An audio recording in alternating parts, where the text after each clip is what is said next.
Make una deal with me. When did love become an invoice? When did the relationship begin with the question, what can you do for me? I'm not talking about responsibility. I'm talking about value. Because somewhere along the line, many Nigerian men started believing that before they deserve love, they must first deserve success.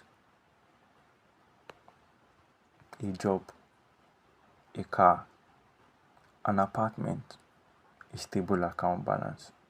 Only then, maybe they are worthy of being loved. And maybe that's one of the biggest lies we've accepted. Welcome back to the Nigerian Man Podcast. My name is Sanjay Marvel. Today, we'll be talking about love. Not the Instagram version, not the Valentine's Day version, the real one, the complicated one, the expensive one. Growing up as boys, very few of us were taught how to love. We were taught how to provide. We had things like a real man takes care of his family. A man must also. A man should never depend on a woman. I had that very well. Nothing is wrong with responsibility. The problem starts when responsibility becomes identity.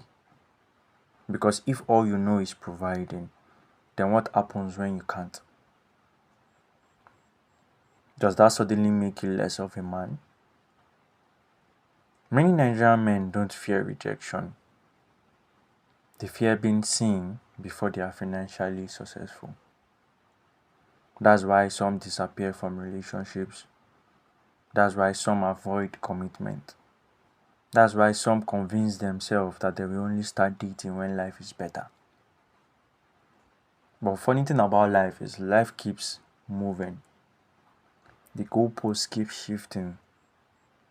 The promotion comes, then you want a car. The car comes, now it's a house. When the house comes, now you are chasing something else. And love keeps waiting at the bus stop while ambition drives past. So let's be honest. Dating today can feel like an interview. Questions like, what do you do? How much do you earn? Can you afford this restaurant? Can you fund this lifestyle? Well, these are funny questions. Sometimes these questions are practical. Sometimes they are survival. Sometimes they are unfair. And here's the dangerous part. Many men stop showing who they are. Instead, they start presenting what they own. The watch, the shoe, the phone, the car, the account balance. Because somewhere deep down, they are terrified that without these things, they will be invisible. But here's the truth. Anything you use to attract someone, you will spend the relationship trying to maintain. If only she knows about your wallet, she never really met you. Not at all. So now let's be fair. Women carry those pressures too. Many women grow up watching their mothers struggle. Many have promised themselves they won't repeat that story. Security matters, stability matters, planning also matters. There's nothing wrong with wanting a responsible partner. The problem isn't standard. The problem is reducing a human being to a salary. And men do it too. Some reduce women to beauty, others reduce women to cooking. Some reduce women to submission. Whenever we reduce people to one quality, nobody wins. Relationships stop being partnerships, then they become transactions. Provision matters. Let's not pretend it doesn't.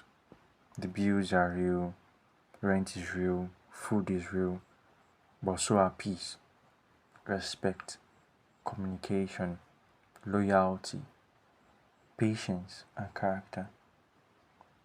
A relationship built only on money becomes unstable the day money disappears. Likewise, a relationship built only on feelings becomes unstable the day feelings change. The strongest relationships are built on something deeper: shared values, shared purpose, mutual sacrifice, choosing each other over and over again, even when life isn't easy. So let me leave you with this question.